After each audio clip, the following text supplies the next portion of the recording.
Hello, everybody. Welcome back to the channel. Welcome to episode 2 of this look at Reentry, a spaceflight simulator. Left off the other day with a couple tutorials on the project Mercury Project, I suppose. Going to keep on working on that. Looking at the other rocket used in the Mercury Project, the Atlas rocket. We were in the Redstone for the first two. Let's give this a go. Welcome to the Atlas rocket. This is a much larger launch vehicle, LV, than the Redstone launch vehicle. It has enough thrust and propellant to take you into orbit around Earth. Today we will launch it while learning about the checklist system.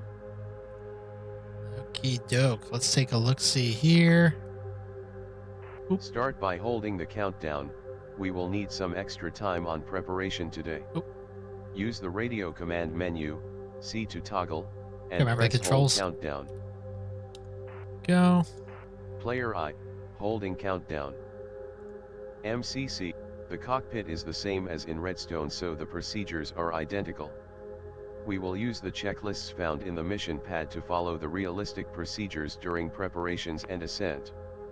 Press M and read the briefing tab for a primer on the checklist system, then click on the checklists tab when ready. Alright, we are ready to go there. Let's see here. We need to complete 2 checklists, both located under the pre-flight section. Let's complete the first one manually. Okay. Open the mission pad -checklists pre-launch full internal power, T-10, checklist. Just gonna kind of move this around here. All right, so we got this Read checklist through up. the checklist to get familiar with all the steps. Press done when complete. Can't they have like a...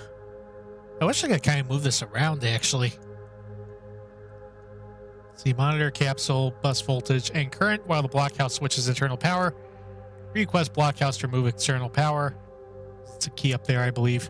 Use the tools menu, default mapping C, below radio panel, isolate battery switch norm, standby battery switch off, verify all batteries and main bus voltages. At T-5, start final checks. Okie doke. The first step is to observe the DC volts and amps of the main bus. As we covered in the previous lesson, zoom in on the DC volts gauge. Oh, actually, no, we could just turn this on with M. Okay, that's fine. Then use C to toggle the circular function bubbles, and locate switch to internal power. Press Roger when you have found it. Found it. Okay. While observing the DC volts/amps, press the switch to internal power button. This will transfer the power. Okay. Amps are alive. Volts dropped a little bit. Disconnected the launch vehicle from the umbilical power. You are cycle through all the batteries and monitor that their voltage is above 24 VDC, and that the isolated battery is at 29 VDC. Press done when complete. Nothing's in the red there. Standby's looking good. ISO's good. The rest of the checklist is already complete as the switches has been set to their correct position during ingress, before this mission started. ISO battery. Verify this by manually searching for the switches and checking their position. ISO Press battery's done right to there. continue. Norm. Standby battery off. Okay.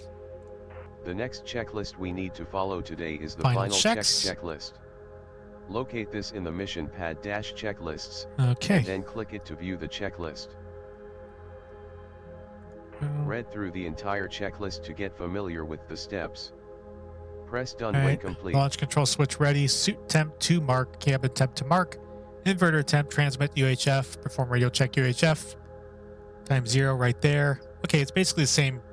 I think it's the same capsule. It's just the propulsion of the rocket itself is a bit different. Okay. As you might have noticed, these are the same steps we did in the previous lesson. Don't worry if you do not yet know each switch's function. You will learn this over the next few lessons. For now, it is most important to learn the mechanics. The Checklist Guidance System, CGS, is a game mechanism designed to help you with executing checklists. It will help you find the switches you need to verify or change. Okay. Let's try to run a checklist using the Checklist Guidance System. Ensure the final checks checklist is open in the mission pad, then press either of the 2 almost identical run buttons on the lower right corner of the mission pad. Ooh. Oh, okay, that popped up right there. When you pressed one of the 2 run buttons, All of the checklist steps was queued up and added to the checklist guidance system, and its UI appeared. The topmost line with the transparent green okay, this is going to be a bit easier than I thought, so I don't have to print anything out. Sweet. If the background of the current step is green, the checklist guidance system will by default automatically proceed to the next feature can be disabled. We're going to keep that on. The auto-proceed feature presses the checkbox button on the right side for you when the game detects that the step has been completed. If you disable the auto-proceed system, most of the steps in a checklist support the auto-proceed feature. However, there are some that will need you to press the check mark manually. Headers, information, These are checking usually value. related. Basically, if the background of the current step is flashing, it means that you will need to manually press the check mark to proceed to the next item in the checklist. Press the check mark button now to proceed to the next item. Is it right here? Nope. Nope. I'll find it. I do it at some point. Oh, it's just a big old check. Okay. Now, here's the thing. It's supposed to be T-minus 5 minutes to T-minus 0. The reason there are 2 run buttons is because you can queue up steps from multiple checklists. This lets you decide if the steps of the checklist you wish to run should be added after the existing steps, if any, or if you wish to add the selected checklist's items before the existing step. For now, we will run one checklist at a time and complete it fully. No lesson will require you to queue up multiple checklists. Resume the countdown and then try to complete the first step in the checklist. With auto proceed enabled, the checklist will automatically move to the next item. Player resumed. Follow each of the steps in the checklist guidance UI to complete the checklist. Okay, we'll go and skip ahead to T-minus 5 minutes, and then we will proceed with this checklist. Line will flash. All right, T-minus 5 minutes. Let's go. We got launch control. We are set to ready. Perform radio test on UHF. UHF. There we are. Let's go. Player I. We read you 5 by 5 on UHF. Want to check. Oop.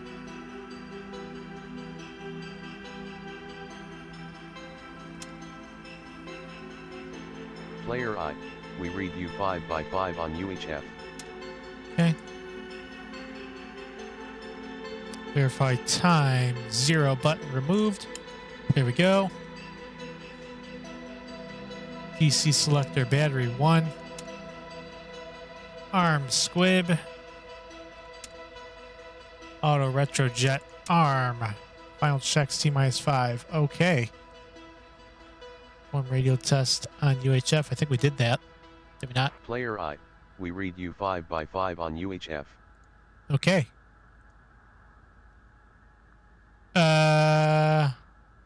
Suit temp. Those are all 3. That's very fine.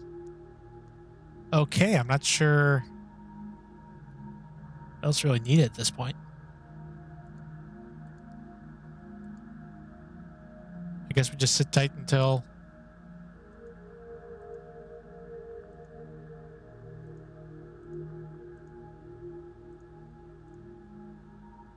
Okay, that's removed. What else do we...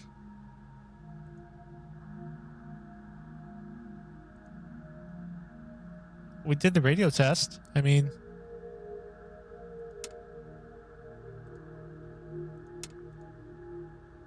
Player I. We read you 5 by 5 on HF. Player I. We read you 5 by 5 on UHF. Is that it? Player I. We read you 5 by 5 on UHF. Do not press anything yet, but the next instruction will ask you to use something called time scaling. Now, go back to the checklist menu and select the ascent checklist. You should read through this before ignition to get familiar with it, then use time scale to advance time to ignition. Okay. Alright, so ascent here, monitor abort light, monitor isolated battery voltage, monitor cabin pressure. We'll go from 15 to 5.5 psia. Monitor DC voltage, monitor DC ammeter, monitor AC voltage on the Atlas rocket on booster separation. Let's take a look at this actually. Hello. Nice. Anyways, boost separation start ascent eco checklist, which will be right there. Okay.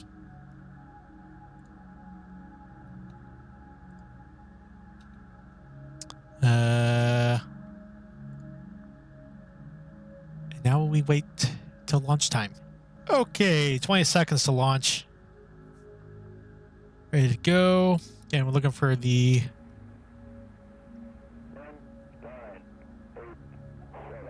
watching the abort button right there.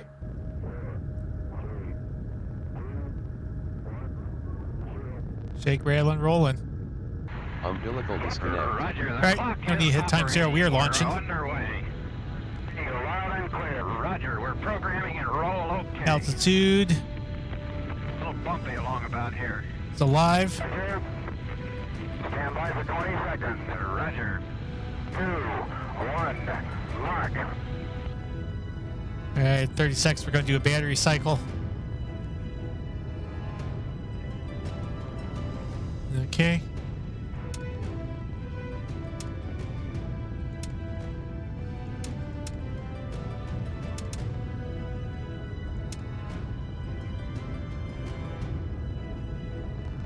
Pressure dropping ever so slightly. Got to reach 5.5. Wee. Just a minute here. Gonna do another battery cycle. Yes, we are. Liftoff. Monitor the gauges you learned about in Lesson 2, battery voltage. Another step in the Atlas ascent is the booster stage. This is considered a half stage, and will only remove some weight. Why is this not auto going? Booster engines used for the initial ascent are no longer boosters needed. will be staged at 2 minutes, 10 seconds. Okay, another 50 seconds. And 10 seconds into the flight. Cabin pressure's at just about 5.5. Okay, that's perfect.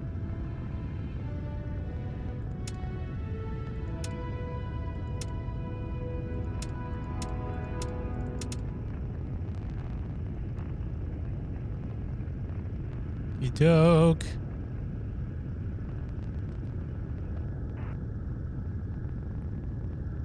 Okay. 15 seconds away from booster separation.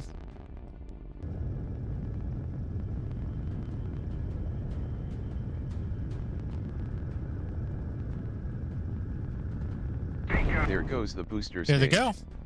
Open the mission pad dash checklist dash ascent dash Becco. Booster engine cut off. But do not press the run button as the in-game steps will guide you Amber. through.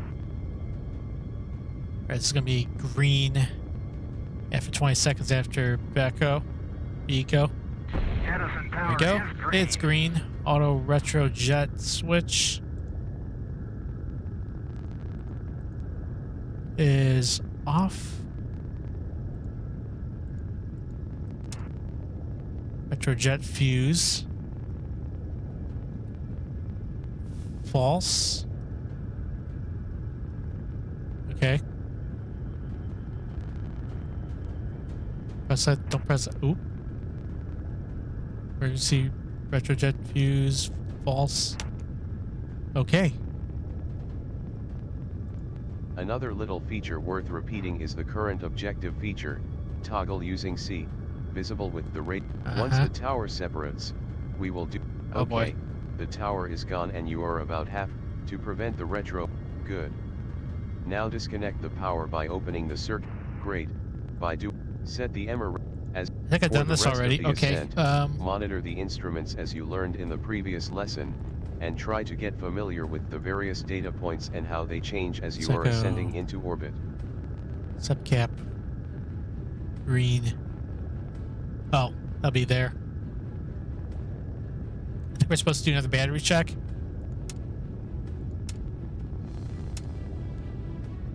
So we're about 4 minutes post-launch. Cabin pressure is still about 5.5. Suit environment fine, oxygen fine. Cabin air. Still about 80 degrees Fahrenheit in here.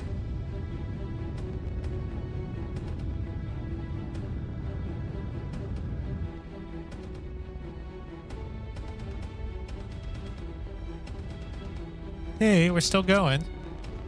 Oop. Want that view. Want this right here. Currently east over the Atlantic Ocean. Just awaiting launch vehicle separation at this point.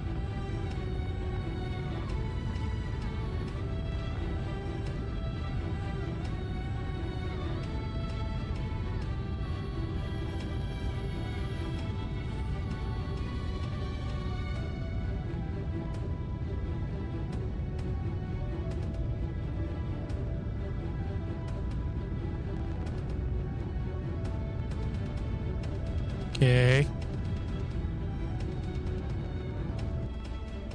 Still waiting, I guess. Oh. Done? Capsem. Okay. There we go. Excellent. You have now learned about the Checklist tab, the Checklist Guidance System, CGS, and how to use it to run and complete checklists. You also made a full ascent into orbit riding the Atlas launch vehicle. Yay! You should now observe out the window as the automatic turnaround maneuver orients the capsule into a retrograde attitude. Bye, booster. Hello, world. Now that you are in orbit, the last thing we need to do is to complete the mission pad-checklists-orbit, orbit checklist.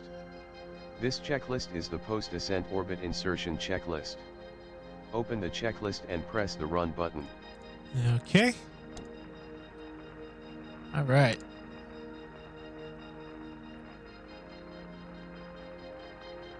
Let's run Follow you. the checklist guidance system and complete the checklist. All right. So, DC selector set to main. Landing bag off.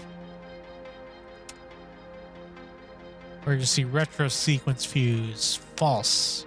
Emergency drogue deploy fuse, false. Orbit checklist, okay, done there. Good job. You are now in orbit and have configured the capsule for orbital operation.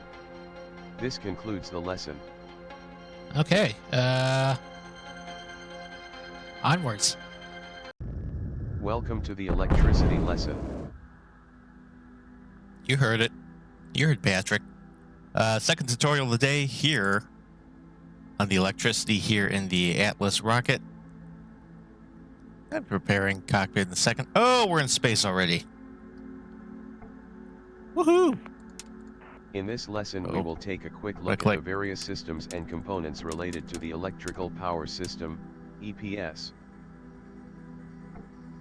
All right. Before we start, we will make a quick reconfiguration of the autopilot as we will be depowering important components which the autopilot, ASCS, depends on. Set the ASCS mode to auxiliary on. And don't worry, we will cover what all of this Auxiliary really means in on. the reaction That'd be control fly by. system Oh, lesson. no, it's in the middle. Okay. In short, the Mercury space capsule comes with an electrical system that is capable of producing both DC and AC electricity. Hello. DC, direct current, is supplied by 6 rechargeable silver zinc batteries, each operating at 24 volts. Which is still good. Why can the volts differ from the nominal 24 VDC? The current electrical load, amps, and battery capacity, how full is the battery, can make the volts read out somewhere between 23 to 27 VDC. The main batteries are connected to the main DC bus. The main DC bus is responsible of distributing electrical power to most of the onboard systems. 3 of these batteries are wired in parallel and are considered your main batteries. Should your main batteries fail, you have Suddenly a I'm backup remembering from standby elementary battery, school, like 2 the difference wired in between a parallel series circuit and a that will parallel keep circuit. you powered for a while. And they say you'll never learn anything out of those science lessons. No, it's come in use here. The last battery is called the isolated battery and is used to give power to your very important squibs. The squibs are the pyrotechnics for separation and jettison. You can check the status of the batteries by using the DC volts gauge. The main batteries, STBY batteries, and main bus should ideally show a voltage of 24 to 27 by rotating the DC cell knob below. you can switch between each of the batteries. For example, you can set it to STBY1 to see the status of standby battery 1. Yeah. A low voltage on one of the batteries is a good indication that something is wrong with it. If this happens, it's a good idea to switch over to the standby batteries for Battery safety. one's broken. Okay. And first switch over to the standby battery. This is done by setting the Oh, that STBY3 makes switch sense to how the on. amps are coming alive now. It will Okay. connect the standby batteries to the main DC bus. The switches that connect the batteries to the electrical system are located on the left and right side of your seats. They can be hard to reach, but set main 1 to off. Where am I looking?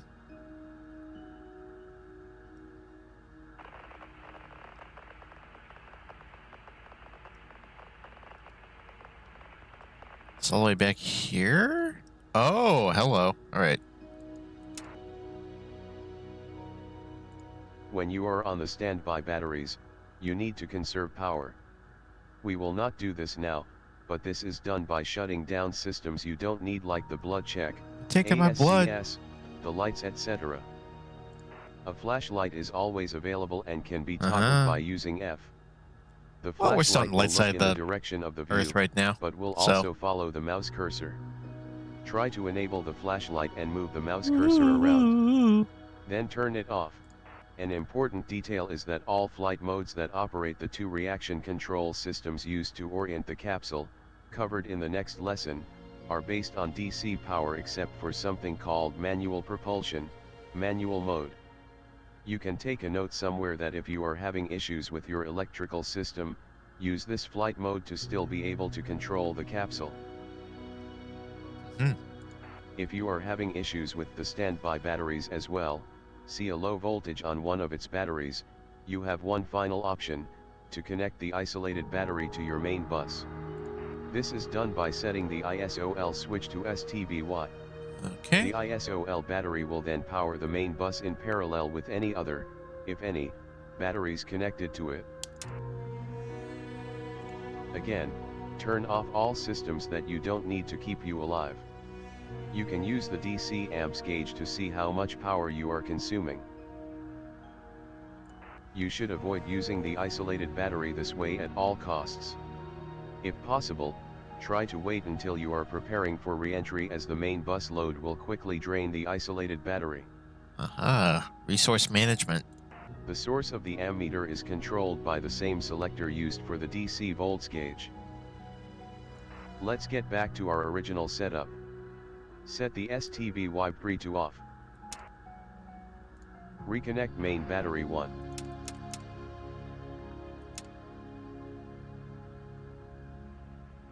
Set it.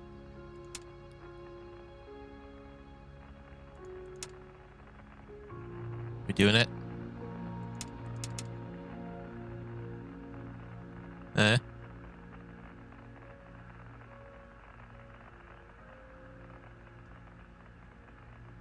Oh, okay. Hang on.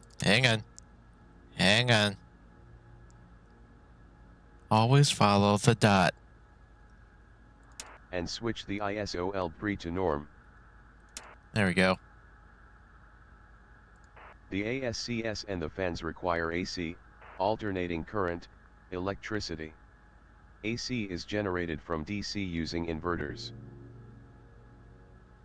We have one AC inverter that provides 250 volts at 400 Hz to the ASCS system, one AC inverter that provides 150 volt amperes for the fans, and one final standby inverter that can provide 250 volt amperes for either the ASCS or the fans. You can check the status of the AC system by using the AC volts gauge. The AC volts gauge should read between 110 and 125 VDC. You can rotate the AC knob to see the status of each inverter. Ensure it is set to fans for now. AC knob. Hi, me. If one of the inverters goes down, the standby inverter will kick in and illuminate the STBY AC auto light. You can control what AC bus to use for the ASCS by setting the ASCS AC bus to either STBY, off, or norm. Keep it at norm. You can also control what AC bus to use for the fans by setting the fans AC bus to either STBY, off, or norm. Keep it at norm. Having fans selected on the AC volts knob, you can see that it is powered correctly by verifying that the voltage shows 110 to 125. Set the AC selector to STBY. Nothing is connected to the STBY inverter, so it should read 0 volts. Set the fans AC bus switch to STBY. Watch it come alive. Alright, no, the joystick's in the way. Hang on. There we go. Notice that the fans are now powered by the STBY inverter. You can do the same for the ASCS. The standby inverter can power both the ASCS and the fans. However, to avoid overloading the system, shut down all systems that are not critical for the ASCS. Set the fans AC bus switch to norm. Alright. Then set the ASCS AC switch to norm. And you are... Let's finish by talking about power consumption. Make sure the ammeter Right, is that's on set to norm. main. Okay. Mirror set to main, yep. Power consumption should always be on your mind. As mentioned, the power consumed by your systems can be read on the ammeter. Try to set the ASCS AC switch to off and notice the impact on the ammeter. The maneuver switch on the lower left side of the panel, other side, is used to turn on or off the gyros. Setting this to off will also reduce power consumption. Check the ammeter. Right, we'll probably... Right, look right there. Slowly decreasing. Fuses are Just a also a little. way to turn off systems. Most systems have one or more fuses connected to them. Each fuse switch has 3 positions, 1, off and 2. Each system connected to a fuse has a primary fuse, 1, and a backup fuse, 2. Locate the highlighted programmer fuse and set it to off, middle position. Oh. Oop. There we go. If a system isn't working, ensure the fuse is set to 1. If the system is still not functioning, set the fuse to 2. The number 2 position can be a second fuse, or in some critical systems is a solid conductor to ensure positive continuity. In the Mercury flight manual panel overview, the fuses marked in gray have a solid conductor. Pay close attention to the various battery states and power consumption, and react as soon as possible if you see something out of the ordinary. Electricity produces a lot of heat, so pay attention to the cabin temperature indicator to avoid unpleasant situations like an electrical malfunction, smoke, or a fire. In the mission pad checklists you will find a dedicated section for emergencies called Emergency Procedures. Find this section now. Let's find the Electrical Power System Emergency Procedures. Open the Orbit Emergency Checklist, and scroll down to the Electrical Power System. Okay. Oh hell, there's a lot. Electrical, is this it? I would recommend getting familiar with this section as part of your EPS training.